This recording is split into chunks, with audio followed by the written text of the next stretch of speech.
قابل احترام نمازی حضرات، ہم اس دنیا میں کامیاب ہونے کے لیے بھیجے گئے ہیں۔ کوئی بھی امتحان کے کمرے میں جب داخل ہوتا ہے تو اس کا مقصد ہی ہوتا ہے کہ میں اس امتحان میں کامیاب ہو جاؤں۔ دنیا دارالامتحان ہے اور ہم اپنا نتیجہ قیامت کے دن سننے والے ہیں، اور وہ نتیجہ ضرور کامیاب ہونا چاہیے۔ خدا نہ خواستہ وہ نتیجہ اگر فیل نکلا تو ایسا نقصان ہے کہ جس کی تلافی، جس کی ریکوری کسی بھی طرح ممکن ہی نہیں۔ قرآن کریم میں اللہ رب العزت فرماتے ہیں کہ جہنم میں یہ فیل ہو جانے والے لوگ جو جہنم میں جائیں گے، جو آج اس دنیا کے امتحان گاہ میں، جو آج اس دنیا کے ایگزامینیشن ہال میں سمجھو صحیح طرح سے امتحان نہیں دے رہے، قیامت میں جب وہ فیل ہوں گے اور انہیں جہنم میں پھینکا جائے گا تو وہ کہیں گے کہ ہم سے جو بھی تاوان، جو بھی جرمانہ لینا ہے ہم سے لے لو، لیکن ہمیں دوزخ سے نکال دو۔ اللہ تعالیٰ فرماتے ہیں نہ تو مفت میں ان کی توبہ قبول ہوگی اور نہ ہی کوئی تاوان لے کر ان کی توبہ قبول کی جائے گی۔ توبہ قبول ہونے کی جگہ، توبہ قبول ہونے کی مہلت وہ اسی دنیا میں ہے بس۔ تو یہ امتحان بڑا اہم امتحان ہے۔ جتنا یہ آسان ہے، ہمارے معلم، ہمارے محسن حضرت محمد مصطفیٰ صلی اللہ علیہ وسلم نے جتنے اچھے طریقے پر ہمیں اس امتحان میں پاس ہونے کا طریقہ سکھا دیا ہے، اس کی وجہ سے یہ امتحان بہت ہی آسان امتحان ہے، لیکن اس میں سستی اور غفلت کرنے کا نتیجہ اور انجام بہت ہی برا اور ہمیشہ ہمیشہ کی ناکامی والا ہے۔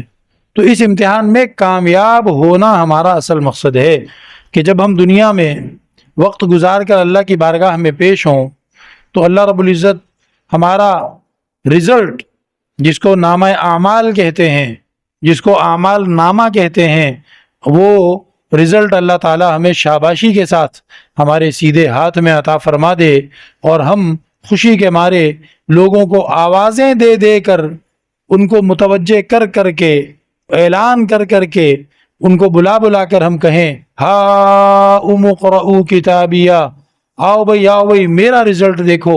زبردست، میں تو پاس ہو گیا، میں تو پاس ہو گیا، مجھے تو اللہ تعالیٰ نے جنت میں جانے کا حکم دے دیا اور دوزخ سے مجھے بچا لیا ہے۔ قرآن کریم کہتا ہے کہ ایسے لوگ جو کامیاب ہوں گے قیامت کے اس امتحان میں، قیامت کے دن دنیا کے اس امتحان میں کامیاب ہونے کا رزلٹ جنہیں دیا جائے گا، وہ کس طرح خوشی سے اپنے یاروں دوستوں کو اور وہاں موجود میدان حشر میں موجود تمام انسانوں کو وہ چاہیں گے کہ ہماری بات سن لیں اور خوش ہوں گے، اعلان کریں گے ہاؤم اقرؤوا کتابیہ، میرا نامہ اعمال دیکھو، میرا رزلٹ دیکھو، میرے نمبر کتنے اچھے آئے ہیں۔ تو یہ میرا اور آپ کا مقصد ہے۔ فمن يعمل مثقال ذرة